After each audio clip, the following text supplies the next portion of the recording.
Har gått med pause fra jobben, hæ? Jobber sånn som meg, vet du. Stabler og bretter klær og ordner alt. Da trenger du ta pause.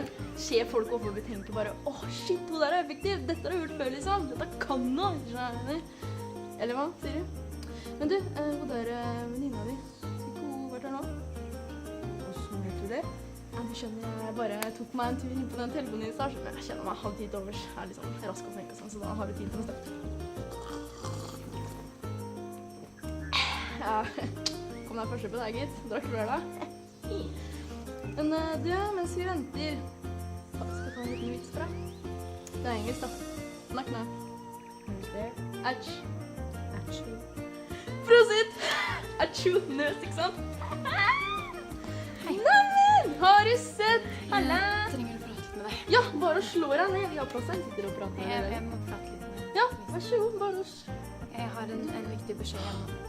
Er du gravid? Hæ? Ja, det er du! Nå har Torbjørn stått på dette kjørt over. Han har blitt gravid. Det er egentlig rart at ingen har blitt det før. Han har jo egentlig kjørt over. Torbjørn er på sykehuset.